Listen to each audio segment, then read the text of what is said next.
ધોરણ 10 વિષય ગણિત last minute revision by Vyas sir. પ્રકરણ 1 વાસ્તવિક સંખ્યાઓ. પ્રાકૃતિક સંખ્યાઓ n એટલે કે 1, 2, 3 ઇન્ફિનિટિવ. પૂર્ણ સંખ્યાઓ એટલે કે w એમાં શૂન્ય ઉમેરી દઈએ n માં એટલે પૂર્ણ સંખ્યાઓ થશે. યુગ્મ સંખ્યાઓ e બરાબર 2, 4, 6, 8. અયુગ્મ સંખ્યાઓ 1, 3, 5.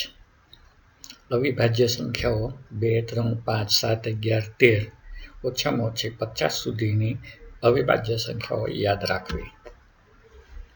વિભાજ્ય સંખ્યાઓ 2, 6, 8. યાદ રાખો 1 એ અવિભાજ્ય કે વિભાજ્ય એક પણ નથી, તે વિશિષ્ટ સંખ્યા છે.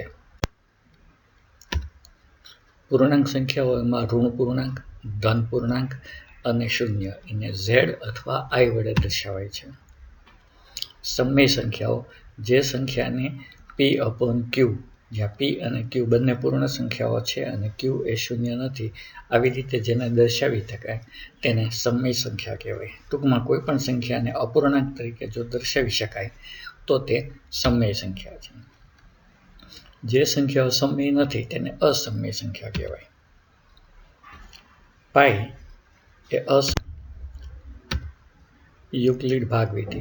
આપેલ ધન પૂર્ણાંક a અને b ને સંગત અનઋણ પૂર્ણાંકો q અને r એવા મળે કે જેથી a બરાબર bq પ્લસ r, જ્યાં 0 ≤ r b તથા q અને r બંને એક સાથે શૂન્ય નથી, જ્યાં a ને ભાજ્ય કહેવાય, b ને ભાજક કહેવાય, q ને ભાગફળ કહેવાય, r ને શેષ કહેવાય. ગ્રાફિકલી આપણે જોઈએ તો અંદર જે સંખ્યાને આપણે રકમ કહીએ છીએ એ ભાજ્ય છે, જેના વડે ભાગાકાર કરીએ છીએ તે ભાજક છે, જવાબને જે આપણે કહીએ છીએ તેને ભાગફળ કહેવાય છે અને પછી જે વધે છે એને આપણે શેષ કહીએ છીએ. ભાગાકારની ચાવીઓ. 2 વડે ભાગાકારની ચાવી. જે સંખ્યાના એકમમાં 0, 2, 4, 6 કે 8 હોય તે સંખ્યાને 2 વડે નિશેષ ભાગી શકાય, અથવા બીજી રીતે એમ કહી શકાય કે યુગ્મ સંખ્યાઓ અથવા બેકી સંખ્યાને 2 વડે નિશેષ ભાગી શકાય. 3 વડે ભાગાકારની ચાવી. જે સંખ્યાઓના અંકોનો સરવાળાને 3 વડે ભાગી શકાય તે સંખ્યાને 3 વડે નિશેષ ભાગી શકાય. 5 વડે ભાગાકારની ચાવી. જે સંખ્યાના એકમમાં 0 કે 5 હોય તે સંખ્યાને 5 વડે નિશેષ ભાગી શકાય. 7 વડે ભાગાકારની ચાવી. સંખ્યાના એકમને દૂર કરો. દૂર કરેલી સંખ્યાને 2 વડે ગુણી અને એકમ દૂર કર્યા બાદ વધેલી સંખ્યા જે છે એમાંથી આને બાદ કરો. જે સંખ્યા વધે જો તેને 7 વડે ભાગી શકાય તો મૂળ સંખ્યાને 7 વડે ભાગી શકાય. આ ચાવી એ પ્રમાણમાં નવી છે, સામાન્ય રીતે ટેક્સ્ટબુકમાં આ આપેલી નથી. 11 વડે ભાગાકારની ચાવી. એકી સ્થાનના અંકોનો સરવાળો અને બેકી સ્થાનના અંકોનો સરવાળો આ બંનેની બાદબાકી 11ની ગુણક હોય તો મૂળ સંખ્યાને 11 વડે નિશેષ ભાગી શકાય છે. ગુરુત્તમ સામાન્ય અવયવ અથવા ગુસાઅ. જે ધન સંખ્યા વડે આપેલી બધી સંખ્યાઓને ભાગી શકાય તે મહત્તમ સંખ્યાને ગુરુત્તમ સામાન્ય અવયવ અથવા ગુસાઅ અથવા ગ્રેટેસ્ટ કોમન ડિવાઇઝર અથવા હાઈએસ્ટ કોમન ફેક્ટર HCF કહેવાય. ગુસાઅ એટલે બધામાંથી સામાન્ય અવયવ અને એની સૌથી નાની ઘાત. દાખલા તરીકે p બરાબર a⁴x, b⁴y, c⁴z હોય અને y બરાબર b⁴s, c⁴t અને d⁴u હોય તો બંનેમાં સામાન્ય સંખ્યા b અને c છે. b ની ઘાત y અને s એમાં સૌથી નાની હોય તે, c ની ઘાત t અને z એમાં સૌથી નાની હોય તે, એને આપણે ગુસાઅ કહીશું. દાખલા તરીકે p બરાબર 2⁴, 3⁶, 5⁸, y બરાબર 3y, 3⁹, 5⁻10 અને 7⁻11 છે એમનો આપણે ગુસ્સા શોધવો હોય તો સૌથી પહેલાં એમાંથી સામાન્ય તો કે 3 અને 5 બંનેની અંદર દેખાય છે. 3ની 6 અને 9 ઘાત છે, 5ની 8 અને 10 ઘાત છે. તો 6 અને 9માંથી નાની એટલે કે 3ની 6 ઘાત, 8 અને 10માંથી નાની એટલે કે 5ની 8 ઘાત. તો 3ની 6 ઘાત ગુણ્યા 5ની 8 ઘાત એનો ગુસ્સા કહેવાય. લસા અથવા લઘુત્તમ સામાન્ય અવયવી. લસા બરાબર બધી સંખ્યાઓ અને એમાં મોટી ઘાત હોય તે લેવાનું.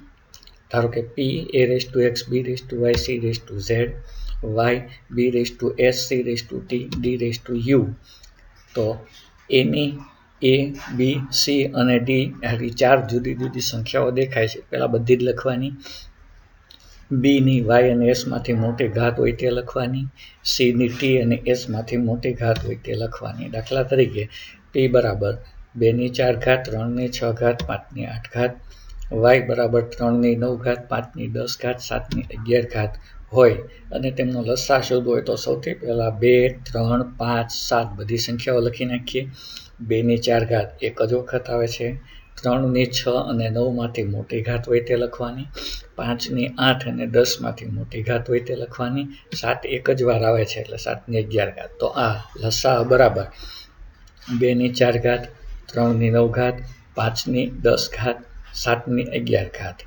નોંધ: સંખ્યા 1 ગુણ્યા સંખ્યા 2 બરાબર લસા ગુણ્યા ગુસા થાય. આ સૂત્રનો ઉપયોગ કેટલાક દાખલાઓ ગણવામાં થાય છે. અસમય સંખ્યાઓના કેટલાક પરિણામો. જો p અવિભાજ્ય હોય તો વર્ગમૂળ p અસમય થાય. જો a² કોઈ અવિભાજ્ય p વડે વિભાજ્ય હોય તો a પણ p વડે વિભાજ્ય હોય. જો a અસમય હોય અને વર્ગમૂળ b અસમય હોય એટલે કે a સમય અને વર્ગમૂળ b અસમય હોય તો a વત્તા વર્ગમૂળ b, a ઓછા વર્ગમૂળ b, a ગુણ્યા વર્ગમૂળ b અને a અપોન વર્ગમૂળ b પણ અસમય હોય. એટલે કે એક સંખ્યા સમય હોય અને બીજી અસમય હોય તો તેમના સરવાળા, બાદબાકી, ગુણાકાર અને ભાગાકાર પણ અસમય સંખ્યા હોય. અપૂર્ણાંકનું દશાંશ નિરૂપણ. જો છેદમાં 2 અને 5 સિવાયની કોઈ પણ સંખ્યા ન આવતી હોય તો એનું દશાંશ નિરૂપણ 7 છે. અને 2ની કોઈ પણ ઘાત, 5ની કોઈ પણ ઘાત ઉપરાંત બીજી કોઈ પણ સંખ્યા જો આવતી હોય તો તેનું દશાંશ નિરૂપણ અનંત છે.